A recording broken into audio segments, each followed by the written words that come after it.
Hello, and welcome to the Doing the Most podcast. I'm Shannon Fairweather, and I am your host. Today, I am here with not only my co-host, Daniel Linger, but also one of the coolest, nicest guys that I have ever met. Appreciate that. On-air personality, DJ, and entrepreneur, Mikey V. Thank you so much for being on here. Yeah, welcome. I'm excited to be here. First off, I was wowed by the walk-in and the entrance of this place. This place is amazing, right in the heart of Boston, too. It's a really cool spot. I'm really happy. I'm really happy you're here. And we've come so far, considering we've met right just over there at the Grace Bar. At the TD Garden. Oh, the Garden. The very first time. That was Jingle Ball 2016, 2015. I don't even know what year that was. A long time ago. Yeah, on the red carpet there. So much since then. We both come a long way. I think at that point I had goofy glasses on. I had a chin strap. So goofy. Which is like, talk about wanting to not get laid. Get a chin strap going on. It was the hat for me. Yeah. Huge hat. Oh, the fedora hat. Yep. Yes, exactly. Good style, though, you know? And I mentioned the Grace Bar, but that was where we first met, actually. Oh, yeah. And I just thought you were, this random intern that might just be popping in for a second. Yeah. Now you're essentially taking over the city. Life's good. Life's very awesome. Lucky, very lucky. Life is awesome. So let's go into your background a little bit for those who might not know who you are. What are you doing here in Boston? Like, what's your story right now? Yeah, so what I'm doing in Boston now is a music director, assistant boss, and afternoon drive for Kiss 108. And then I also do iHeart syndicated afternoon show, which plays on another bajillion stations. And I do a bunch of other syndicated radio shows. But my journey, I grew up in Framingham. I think you knew that. And I went to school to be a teacher, very similar to what I'm doing right now. So I went to school to be a math teacher. I studied math and marketing in college. I forgot that. And I was DJing clubs growing up. I was like promoting clubs, doing all that. And I never thought about taking radio like seriously. My brother did radio. He was very successful. In my head, I'm like, I'm never going to be like him. He's so good. He's so good. So I was kind of just like, I'm going to be a teacher and a coach. That was kind of like my dream. My mom's a teacher. You know how like you graduate college and then you have summer off for like grad school? Because I was going to go to grad school to be a teacher. During that break, a radio station had hit me up in Ithaca, New York. And they were like, we want you to come do nights over here. I'm like, wow, my own radio show. This is crazy. And I remember they called me. I was super nervous. My brother actually, as I was trying to get this job so bad, my brother actually do you remember Frankie J? Sugar. Yeah. Had Frankie J call them and impress them about hey, you gotta hire this guy. And That's awesome. And that guy I think was probably like, what the hell? Frankie J's calling my cell phone. But anyway, so I got the offer and it was like, to be honest, $19,000 a year. So that was like the offer. And I remember telling my brother, I was like, dude, because at that point we were making legitimate money in the club thing. You know how clubs can be. Like you get the door, you're getting portions of the door. Portions of the bar. On top of that, I remember telling my brother, dude, I'm not going to Ithaca, not to sound snooty or whatever. I came from bankruptcy growing up, but we always hustled for money. But I was like, I made a couple $1,000s last night in the club. Right. I'm not, it doesn't even make sense for me to go to Ithaca for $19,000 a year. My brother gave me the best advice of my life. He said, if you're 27, and shout out to my club promoter friends, I don't want to sound like a jerk here, but if you're 27 and you're just randomly at clubs all the time, you're kind of a slimy 27-year-old. But if you have a radio show and you're paid to be at clubs and you're DJing clubs, it's a whole other story. So I went to Ithaca. I did my show out there. But even then, I wasn't taking it seriously yet. I was still like, I'm going to go to grad school after this anyways. Right. And while I was there, a station, this is how old I am, a station in Indianapolis DM'd me on Facebook. This is like when Facebook was big. And he's like, hey, I have an opening out here. I'd love to meet you. They flew me out there. So I was like, and I've been on 2 airplanes in my life at this point. And they were like, so then they make you go on the radio. So I did an audition out there and take you out from that. I just remember being out at this club and this guy just jumped in the microphone. I'm like, this guy's the man. And all I'm thinking in my head was like, don't black out, don't black out, don't black out. I didn't want to ruin my chances. Classic. Anyway, so fast forward, I end up flying back, getting that job. I moved to Ithaca. I was there for a year and a half. My boss there had gotten fired. That same guy, he got a job in Detroit, which is in radio is a major market. I think it's a big step. He ended up hiring me in Detroit. So I went from Ithaca to Detroit, and then I was in Detroit, and a year in I got fired out of the blue, for no reason. Right. I thought I was getting a raise. I remember going into this meeting. I called my brother again, who's in radio. I was like, "How much more do I ask for? I think they're gonna be raised." And I got to the radio station in Detroit, and he was like, "Hey, let's go to the GM's office." I'm like, once he said that, I was like, "Well, shit, I'm getting fired." So I You got knew. fired. Yeah, oh yeah, 2 people in the room, general manager's there. Like, there's no need for that unless you're getting let go. Right. Got fired. I flipped out, lost my mind. Debated getting out of radio, didn't know what to do. I was dating a girl at that time in Indianapolis. Had an offer to go back to Indy. Flew out to Chicago, didn't get that job. And then CBS had offered me a job in Tampa. So then I was literally driving to Tampa when Kiss 108 emailed my Gmail. And did they know that you were looking for a job? Did you apply Yeah, for it? so so the station that I flew out for in Chicago was an iHeart station. So Right. that guy basically was like, "Hey, my runner-up for the job in Chicago is actually a Boston kid.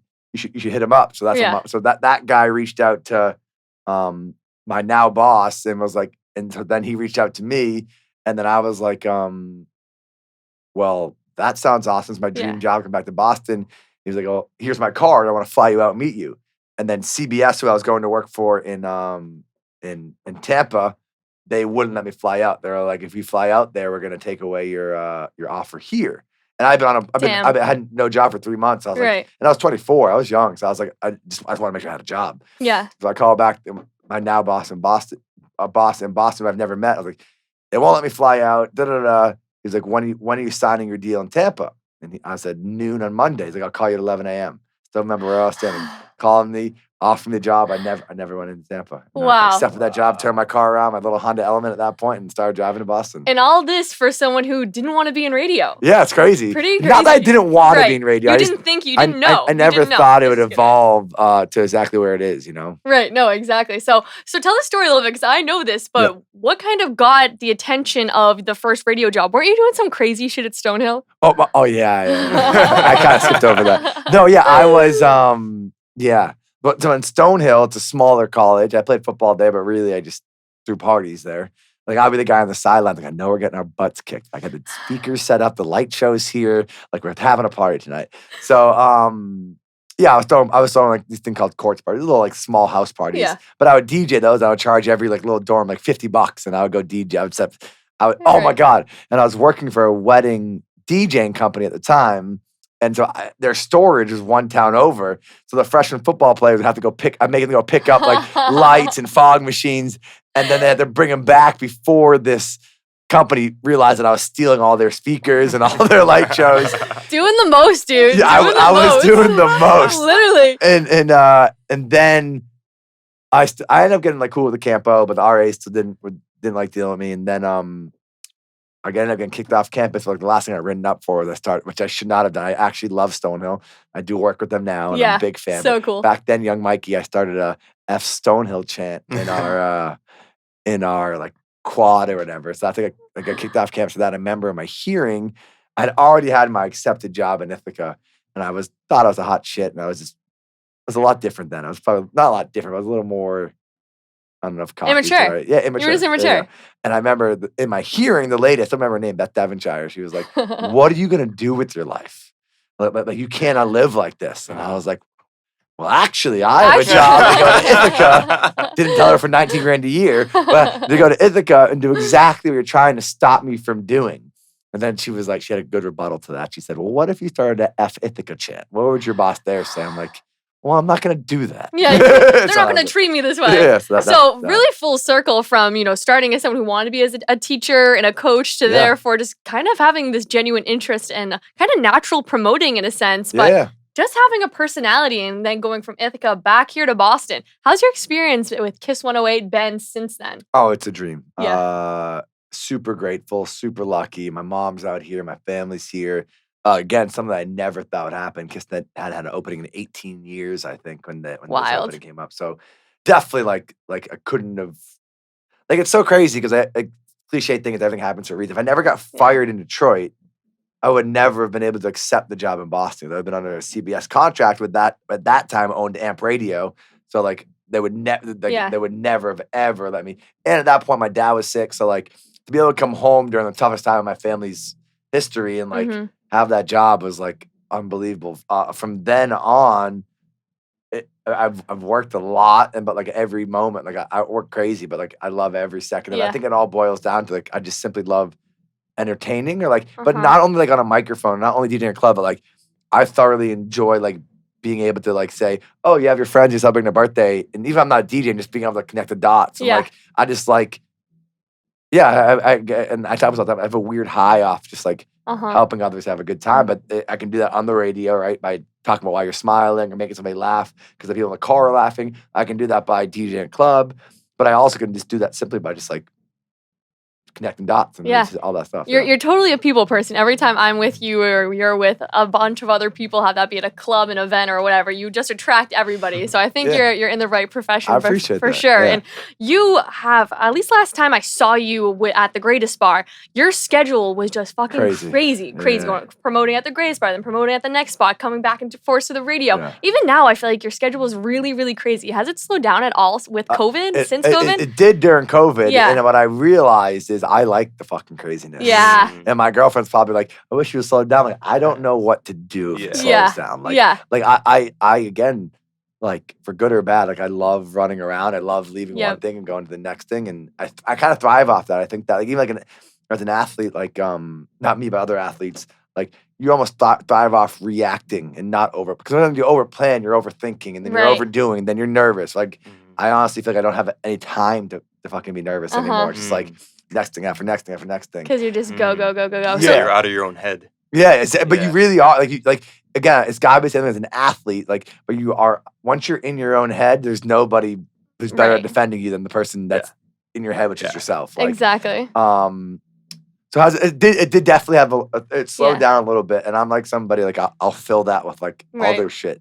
So like I started other companies, I did other things, and but now it's definitely back to like I'm triple checking my schedule because it's at a wedding, a bar mitzvah, a club, and it's just But I wouldn't trade that. I'll have downtime at some point, but it's not right now. Yeah, it's why though. Like I could go into deeper talks about this, but like why? Like well, I have no kids. Do I want to have kids someday? Yeah, but like at some point I won't be able to run around like a maniac. I won't be able to be Mikey. I won't be able to go to a club and then do a bar mitzvah in the morning. Like, so I might as well fucking do it now and until I don't enjoy it anymore. Like I definitely have cut back. Yeah, because you on love certain it. Things. You love it, and I feel like that's what makes it so special. And that's why you're able to go. Because if you hated it and you were miserable, you'd be bogged down and exhausted, and you wouldn't want to keep going. But you love it, and that's what's so awesome about it. And there are things like my biggest thing that I'm like working on is like learn to say no. Right. So there's certain things like I just shouldn't fucking be doing. Right. And like not because I'm too important, not just because it doesn't fit in my schedule, and like it's.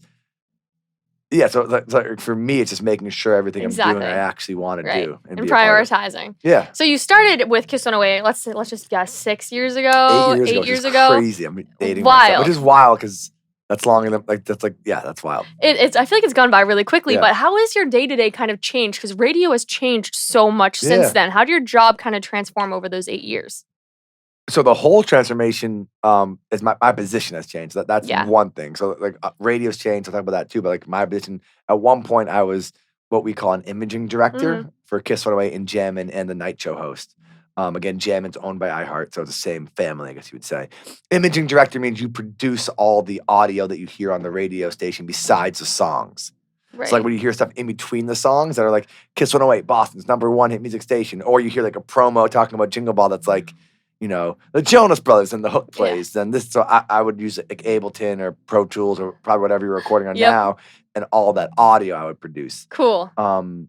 Which was cool until like I was just doing it so much, I got burnt on that. Right. So then I became music director, which is like now I basically deal with the labels and like the relationship with the labels, and then I pick every song 24/7 on Kiss. So no matter if it's Maddie's show, Romeo's show, my show, all those song choices go through me. And then now I do afternoon drive. So my day part has changed. You choose all the music that gets played on. So the reason we play 6 songs in a row, the same 6 songs, is because of me. Fuck me, right? No, that's just insane. That's a big job. That's a crazy part of the industry that people don't really realize. But when you're a music director, like your main job is to deal with record labels. So all day, like every record label will either text me or I'm texting them, and they want to tell me like this song's streaming, this song's doing this song's doing that.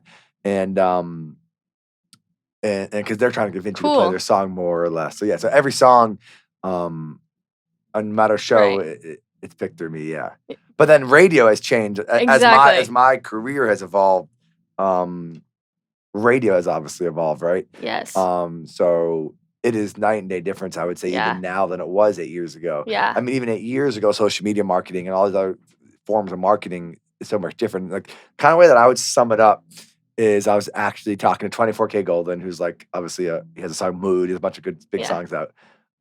He's a young kid and he's already TikTok famous. He's already famous for whatever a kid wants to be famous for, right? Mm-hmm. He has the biggest #1 song in the world at this point. And he was doing a radio interview with me, and I was like, off the record, just simply out of curiosity. I'm one that, like, I'm not oblivious to all the changes, right? Like, I would say some other people in my industry might be, right? Yep. I was like, dude, off the record, mic's off. Why do you care to do this interview with me right now? Like, why do you care about radio? Like there has to be a reason you're sitting here, right? Because you're already TikTok famous. You already have the #1 song in the world. Like, you have no need to communicate with me, right? So, like, and he's made a good answer. He's like, radio still makes things legit. He was like, anybody, not anybody, but it's like a lot of people can stream a million streams or have a song go viral. He was like, but that guy lives in the world of all those kids have like big viral songs. He's like, but not everybody can make it on the radio. He's like, I still remember hearing my favorite song on the radio growing up. He was like, radio still makes things legit. And so for me, we have to be like the all-star team. The music comes from so many different ways right now.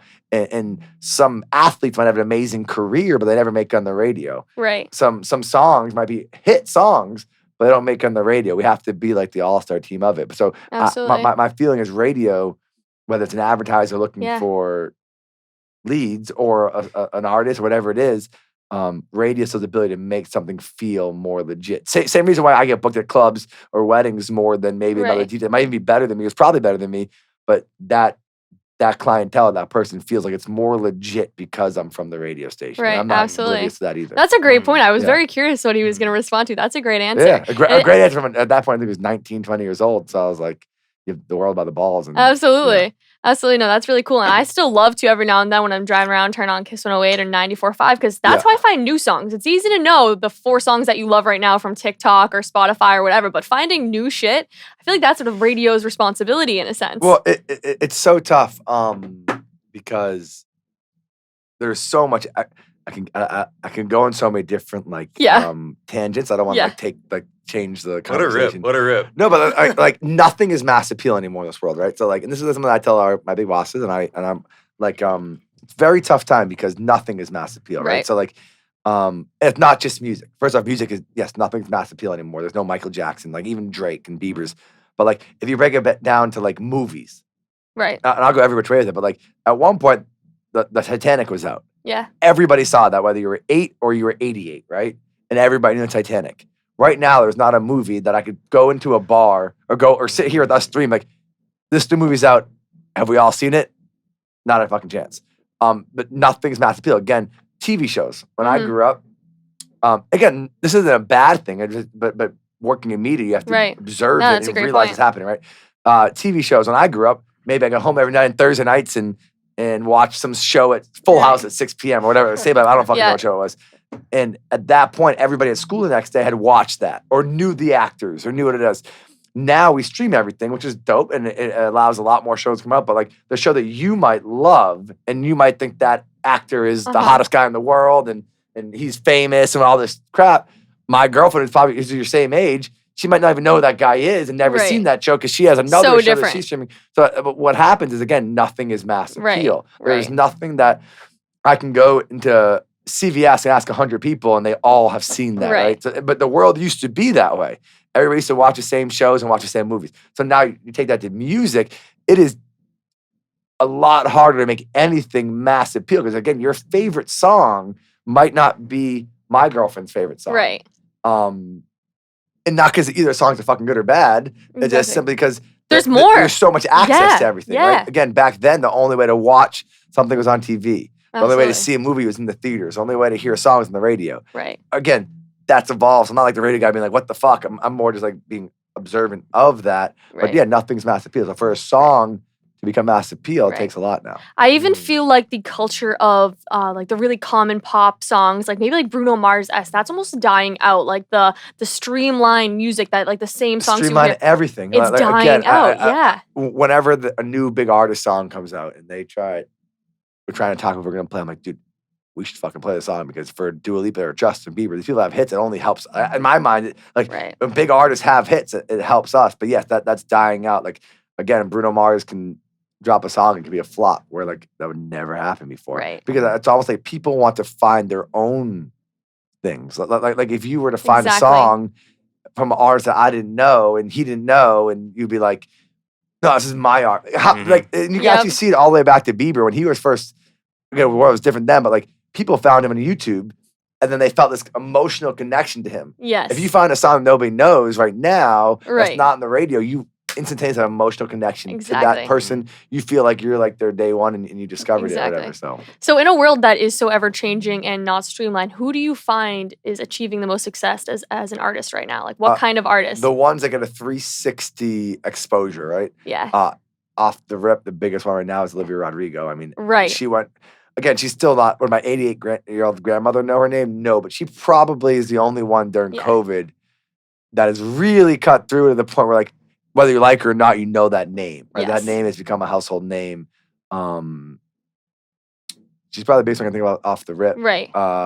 What do you think she's doing that made her so successful? Do you think it's the TikTok? Is it her virality? I think it was a 360, right? She had a song. I still remember the day that song was sent to me, driver's license.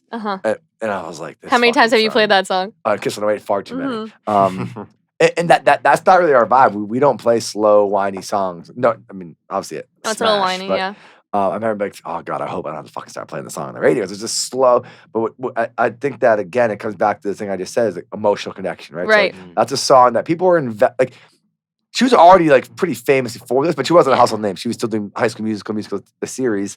And she had her fan base, but I mean, I didn't even fucking know her name, to be honest. And I went to media. I don't know. Did you know of Olivia Rodrigo before this? No idea. She did High School Musical stuff. Yeah, so that song came from High School Musical. Really? No, she was in High School Musical. Okay. And she was dating somebody, the other star from the show. Gotcha. And he had left her for Sabrina Carpenter. Scandalous. So this is all Disney Channel. Literally. Wow. So this guy had left her for Yeah. Sabrina Carpenter. Yeah. Who's another like singer who's I like know an her, actor. Yeah. Who had a good name, never had a radio hit. I've met her a million times. Like she's tried to have radio hits, but she's super successful in acting and doing fine. So she put out that song that won anybody that watched High School Musical that knows what's happening right now.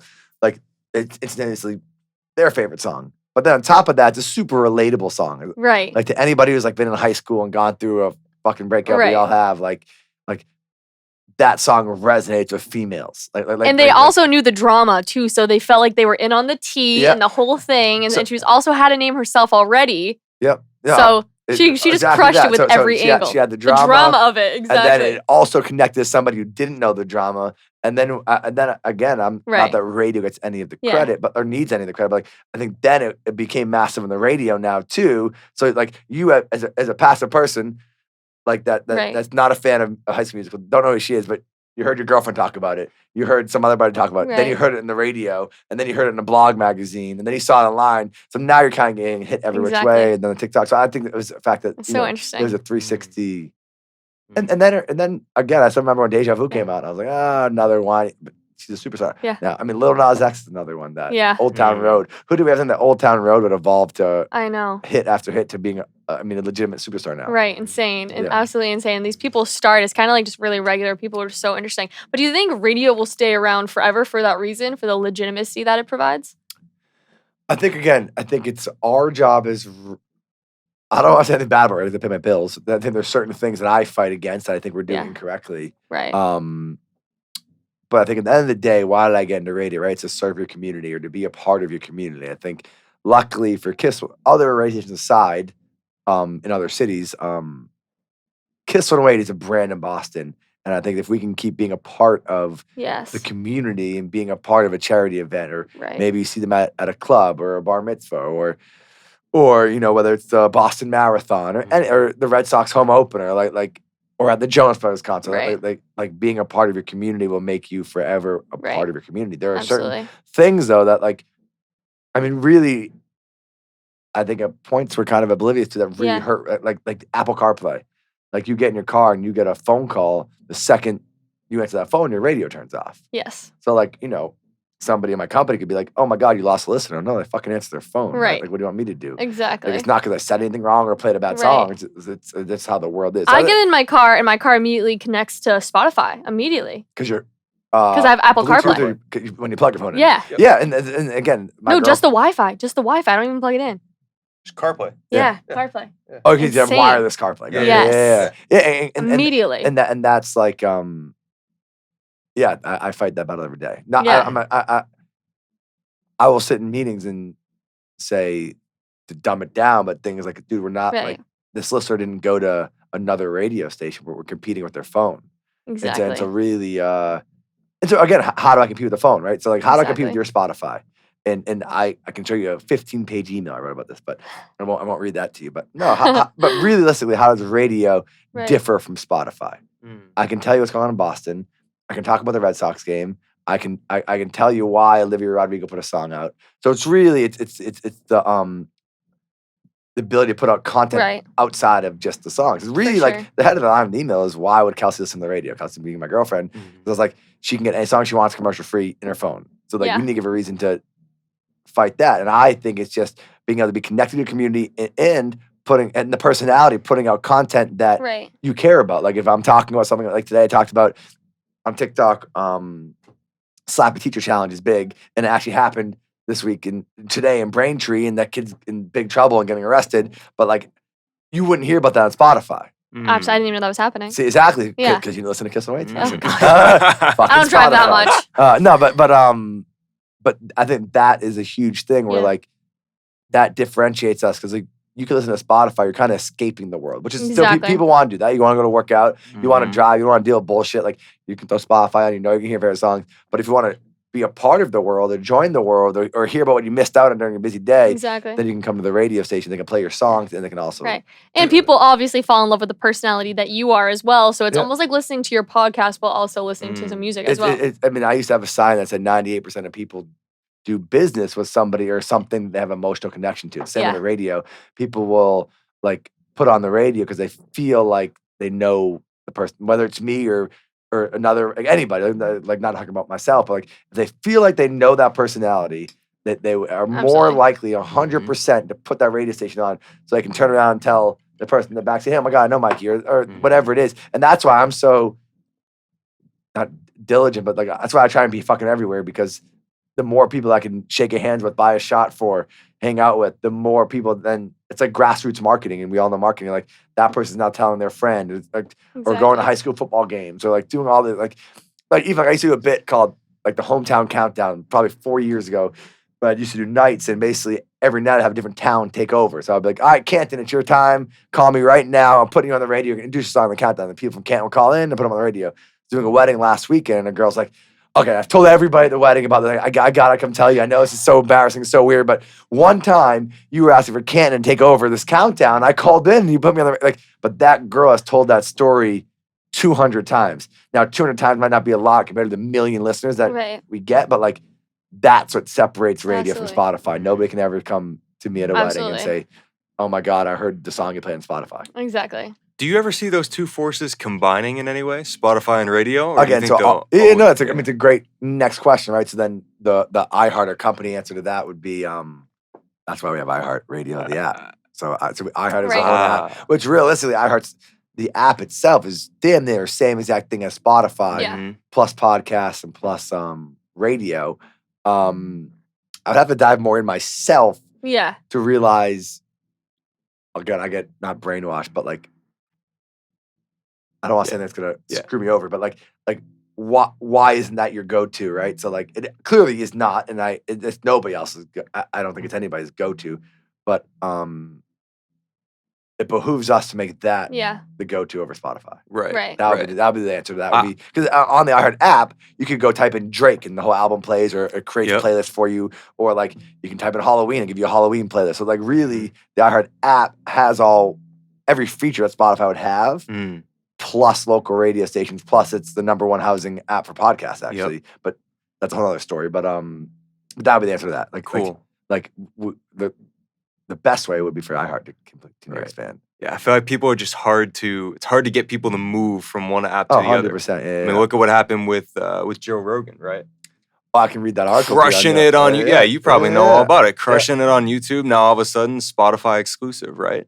But he's getting his worst listenership ever. Exactly. Do you know, is that what you're gonna say or no? Yes. Yeah. So again, so like, even like so many people have done that, right? But it is tough to get somebody to move, and that's where so Spotify obviously wants to be in that lane, right? They want to have the interaction. They want to. I mean, they paid them multiples, millions of dollars to be able to do that. Yeah. So their goal is to be able to kind of like defeat what I just said about the emotional connection, right? But it is not fucking easy to get somebody to. People are in our routines, right? And why would their life revolve around what we do? Like I say all the time at meetings, I'm like, just because our life revolves around radio doesn't mean Sarah, who's driving, who's stressed out with her kid in the back, who took his mask off, who's wherever going to daycare, her life doesn't revolve around radio. So we have to become a medium that's easy to we win because we're easy to get to, and we're always going to be there. And like that's But the Joe Rogan's a great example. So you've been doing all of this radio stuff, I know, with Kiss 108 and iHeart, and that's been your main thing. But I know you have some other adventures as well, business-wise. Tell me a little bit about that. What else are you up to? One of my biggest side things is I own a real estate fund. So like we basically fund a lot of developers in Boston. I've done some all across the country in Indianapolis, Houston, but like right now our focus is Boston and why am I blanking out on this? Boston and Nantucket. But like basically a lot of developers, we can fund them or gap fund them or give them cash when they need cash super quick. Very cool. So is that just mainly in buying like house-like properties or something? So these are more guys that are doing projects. So they're buying the 2 families in East Boston and they're making them the 9 units, or somebody who's buying a nice home in Nantucket and they're knocking it down and rebuilding it, or Newton. Like these guys are doing projects and they're very successful developers. But if real estate thing is like a lot of people in real estate are cash poor, real estate rich, is like a saying. So they just need more cash to get them to the next project, and we can come in and fund them on that. Have you been having fun with that? Yeah, a ton of fun. That's like the first time I'm really able to like take my network or the people I've connected and like really monetize it in a way that like I never had before. And even like real estate, I got into that's kind of a crazy long story too. Yeah. So how do you have time to do all of that with all the radio stuff? I feel like I don't sleep. Yeah. But they're just prioritizing. Like again, radio makes everything possible for me. Even that stuff, like a lot of it's. I mean, I started in real estate because I met a guy when I was in Indianapolis because I was doing radio shows and clubbing. So so I still have to make sure I focus on that. I also have 2 partners in the fund that are very good at what they do too. So. Right. It's smart because I feel like you utilize the radio for the connections and the events and the nightlife and the promoting, but then the people you meet through that, you're really able to optimize in terms of business. Yeah, radio, it's the ability to make an emotional connection with somebody. And I'm very aware that that person wouldn't be as excited to hang out with me or do a deal with me if it wasn't the guy from the radio station. So it's a great balance, and shit, I'm happy I get to monetize it.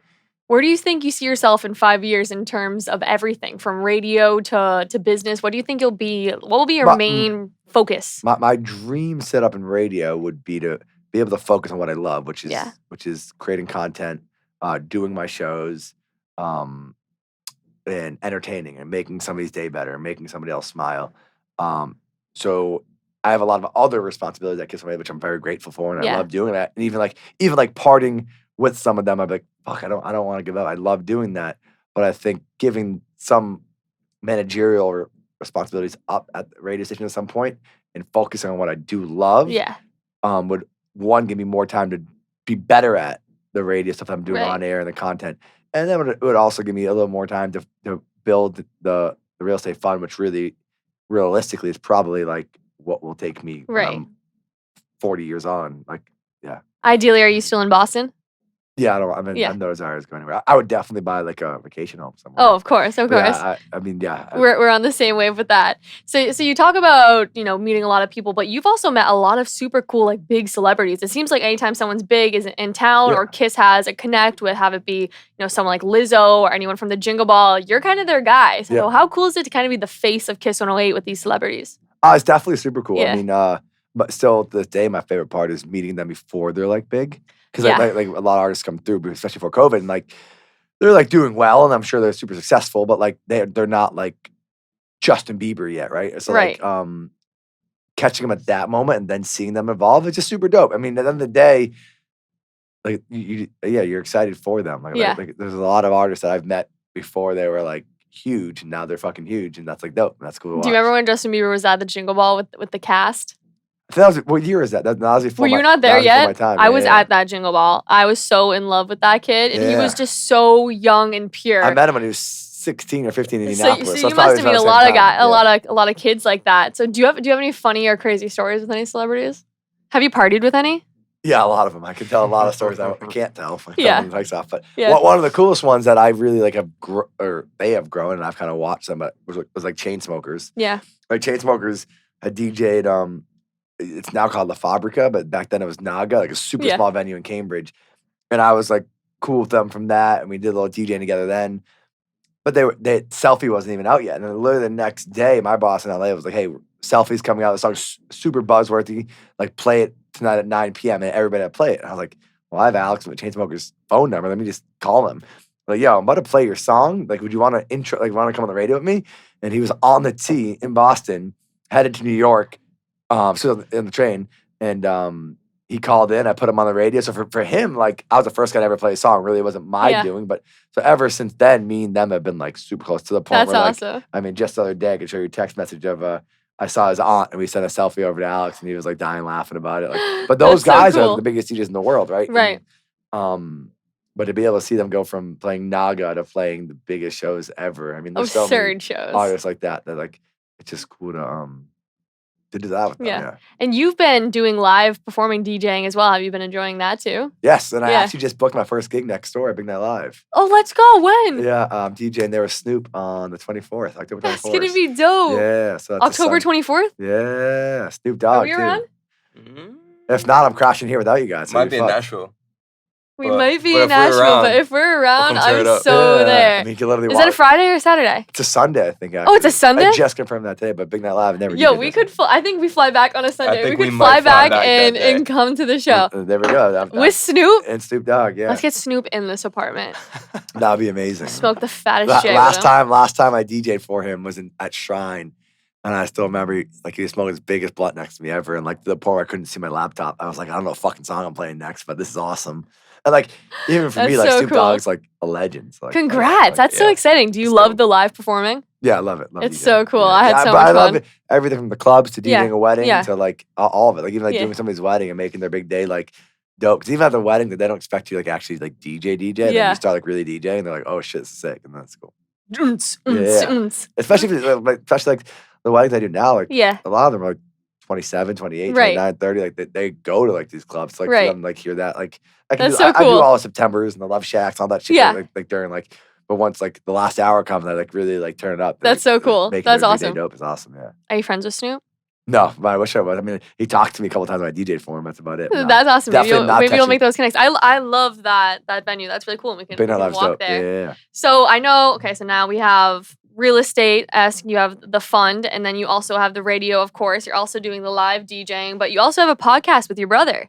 Yeah. So how cool has it been to be working with him? Because I know your mom comes on there a lot too. My mom's the best. It's so funny. That story's so funny. I'm texting Kelsey because she's supposed to. I'm trying to make sure she's okay. Is she good? My girl? Yeah, I would say what your, I'll tell her. You can literally, like, we can take a break even right here if you just want to text her. Like, I don't care if there's a quick pause. Yeah. She's gonna. Let's take a sip of my drink. We'll call her together. Let's do it. Hi. Hey, sorry, we were recording, but we took a pause. So we took a pause for you, babe. I'm like, have to answer Kelsey before. My God, I feel so special. I'm actually like, I'm right around TDM looking for parking. Does she want to come up here? The door's open. Yeah, so I'll text you the room number. All right. I'm just looking for parking spot. I don't know. Should I just park in the garage? You think? Yeah, probably will. Then we'll figure it out when I leave. We'll leave together. All right. 2114, right? Yes, sir. Yes, sir. And it's Hub 50, right? Yes. Yeah. So Kelsey, you just tell the guy at the door that you're coming to 2015. They'll say Dan's name and then say yes, and they'll sign you in. Yeah. I'll see you in a few. All right. Bye, babe. How awesome is Kelsey? She's the best. She's awesome. great. She puts up with my craziness. How long have you guys been together? Almost 3 years now. 3 years in January. Yeah. Feels longer than that. I Damn. feel like I feel like you guys have been 3 years is together almost forever. half of my time in Boston. Wait, 3 years since when? It will be 3 years in January. That's like around as long as we've been together. Mhm. Really? She's cool. Yeah. Yeah. Yeah, We've been together about 3 years and like 3.5. Yeah. Some change. Yeah. How'd you guys yeah. meet? Oh. I'll We tell- got a story. I'll tell some of the stories. I was thinking about this today. I was like, how did they even meet? Have you not? Okay, I'll tell some of the story and then we'll finish it off. So I had known Kelsey a little bit because she cheered for the Patriots. Yeah. Whenever they would come out, they like text me, get them in the clubs or whatever. And usually it wasn't her texting me, but like one of their friends. And I'd always like get him in, but I'm not like the guy that's like, hey, do you want a drink? Hey, what are you doing? Like I just kind of get him in, like go on, but like I'm just a means to an end for them. I'm not trying to like be like the weirdo club guy hitting on them. Me and my brother had invested in the club in San Diego, and so I was out there for the grand opening. And Kelsey, at that point, was a personal trainer, and she had like a seminar that was in LA. So she had like DM me like, oh my God, you're in San Diego, I'm in LA.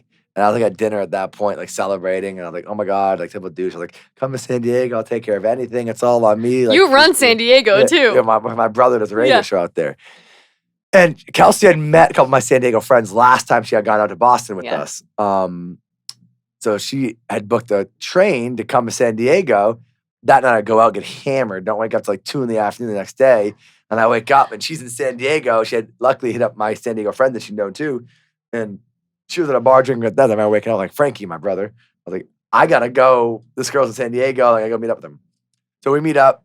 We had like a Sunday fun day. At that point, like Kelsey, I didn't think she was like a drinker or a partier. I thought she ate like grilled chicken and like had water. I don't know. She can hang. Yeah, she Kelsey definitely- can totally she can hang. Yeah, so we were drinking all day. Patriots were playing the Chargers. Like, what better day to like Sunday fun day in San Diego? And then the guy that I invested with for the clubs, he was like in Cabo. He's like, yo, I owe you. Like, meet me in Tijuana at 10:30. I'm gonna buy you a drink. And I remember like at this point, like, this girl's never gonna come to Tijuana. But I'm gonna go. This guy just like, I just invested a lot of money in this guy. And I was like, oh, I'm going to Tijuana at 10:30. Do you want to come? And she's like, oh my God, I have my passport. I'm down. So then we went to Tijuana, and the long story from It's there. been But just true love ever since. And That's awesome. It was her birthday too. That's so much fate. Isn't it cool how like life can just work like Yeah, that? it's crazy. I feel like you have such a great squad around you, from Kelsey to your friends to your family. How much do you value the team that It's really everything. It's that everything. surrounds you? Yeah, even like I don't know if I would call it a team, but like my mom's my best person in the world. She's in your team. I consider. You know, she's well, like team makes it sound number like one like they work fan. for me Yeah, or like, yeah. like, No, you're supporters. Yeah, You so know. like my mom's amazing. Yeah. Everything happened out such a crazy way. Like obviously, me and my mom, that story is like one story, but like she's amazing. But even like my partner in the real estate fund was my class president in college who had pitched like 1 million companies to me in the past. And like all the ones he pitched to me in the That's past awesome. that I turned down, you would think I would say yes. Like he had a tequila company at one point that I said no to. He had this shot that you could take that wouldn't make you hungover, I turned down. And then the real estate funds my partner with. And then like the booking agent for the Grand, he was my partner when we did clubs when we were 19. Right. So like he's the one that helps me like get a lot of my gigs. So like a lot of people on my team, it's like like nothing was like forced or like oh let me schmooze this person Right, to try and exactly. get like literally like It's all really again, authentic. the partner in my real estate fund, he was the one at the hearing being like, I know Mikey killed 4 people and a kid flew out the window, but he's a good kid. And I didn't even, so he was my class president in college. Or like, the guy who like, one of the main guys who books every artist in Boston, like he was the guy that we were running a random bars together back in, like, so all these guys and all these people that are around me, like just kind of naturally, like very lucky, like happened for a reason. For sure. And I feel like all the relationships you have it be obviously like your romantic relationships or your family. It's also authentic. And I feel like it's just because that's what you value so much. It's almost like you like working with people that you just like, you know? Yeah, I mean, How important do you think that is to your success? Hanging out with people that there's that genuine relationship. The most important. I think you hit it on the nose. I think I never even put that 2 and 2 together. But yeah, I think every relationship I have is definitely genuine. Like that person, I care about them and they care about me. Even in real estate and clubs and everything. And I think that's the most important because there are so many shitty people. And especially in clubs. Especially in real estate. For sure. And a lot of people there's just so many people they that could like, be in it just for the money too. And things just go south. For anything, for the worst reasons. So I think that and I could like it makes me think of like an actual celebrity, like they have so many people like picking at their pockets or trying to get into their like circle and like all this, and like that's why they stick. That's why like this random guy's manager is his best friend from third grade. Even the guy had no idea what he's doing, but the guy he trusts him, right? So like I think that genuine relationships are everything in the world. Yeah, no, that's such a great There's point. nothing more valuable than like a genuine. Because I'm sure you've seen so much too with celebrities and who they surround themselves with. It's usually family, very close friends. Other than, you know, really authentic people, what do you think is like key to your success? Outworking anybody. I'll work like again, like and I still like anybody like who has put me on or helped me grow, or like I like no matter how much I grow, like I still thank them every time. Or like if like the guy, like this guy who put me on the radio, his name's Joey Brooks, when I was like 16. If he said wash my car right now, like I'd fucking go wash this guy's car. Or like my best friend Alex, who is a booking agent, we're partners. Every time he puts me to DJ with Snoop Dogg, dude, I fucking appreciate you. Like you put a million other guys and there's better DJs. But like, I just think that like, I think outwork anybody and being grateful for every step of the way. I love that. And I feel like something else that's really key to you. But before my mom always says that about you. She always just talks about how grateful you always are, how authentic you always are. And you always really give back too. Like you've done a lot for my family, for the Greatest Bar. So I just want to say thank you so much for that. Right. It's like side story on that. But like, don't make me cry. I've gone through a lot of breakups in my life. I've broken up with a lot of girls. Yeah. None as hard as leaving your mom's circle. I think she's probably told you that I told you. Like, when I did 5 years at the Greatest Bar, which is like, I mean, to be 100% honest, like some of my best memories, not just like, is fucking at the Greatest Bar. Like, and they helped me, or your mom and your dad and that bar helped me become like, for lack of a better term, larger than life. Mostly because how they treated me, right? So they treated me like I was important, even if I wasn't that important. But like, and then people come there and they observe it that way, and then they see the guy Mikey from the radio, like they help build that brand so much. And again, I still remember, you know, my first meeting to leave that situation was 3 years before I left it. And I remember telling that person I was talking about, dude, like, I'll come DJ all your places, but I'm just not leaving the Greatest Bar because I have a relationship there. And that's like, and that person said no at that point, and I had no hard feelings. They're still amazing at what they do. But like, I didn't leave the first time 3 years before that because I was like, I'm not going to break a relationship. Because relationships are everything, right? Like, like you can have money, you can have everything in the world, but if you fuck up relationships, like you're like to me, that's the most valuable thing. I totally agree. So then I had accepted this opportunity, or was going to accept this opportunity to go DJ for another company. And I remember like texting your mom, like, hey, can we get dinner? And she's busy. She's a busy lady too. Yep. And I'm like, I'll clear my calendar. And our dinner was kept getting canceled. And she's like, just call me. I'm like, no, I need to get dinner. Yeah. And so finally, I tell her over the phone, like, I have this opportunity in front of me. I was like, if I was your son, like, what would you say? Like, what's your advice? And like, I don't want to leave what we have here, and I appreciate everything done, but like, this is what's in front of me. Is like, we can make decisions together. And I think I remember telling her this. I'm like, what would you tell your kid? And she's like, I'd tell my fucking kid to go take that job and stop calling me. Yeah. But that, like, making sure that relationship, because there are so many people in every aspect that like continue to grow, but they like stomp on the people that got them there, right? Exactly. So like, yeah, and like, exactly, and that's where things just can come full circle too. Because next thing you know, that person's doing something cool, and you need their help again. And who do they want to help? Their friends. And me and Dirty Water or Greatest Bar have teamed up a million different things. Or like if I like, there's no. Yeah. And I just really value and respect just how you handle those kind of situations. So obviously with growth, there's difficult situations and there's change. And I feel like that's what you handle really well. But you also have a lot of fun. I feel like every day for you is a lot of fun. How important do you think it is just, does that help you make decisions? Sometimes you're like, all right, I'm not enjoying this, therefore 100%. I'm gonna tap out. Yeah. I mean, again, well, having fun is key. I was actually talking to like a kid today that like promotes with me or helps like bring people to the clubs. And he gets very stressed out. Super nice kid, very good at what he does.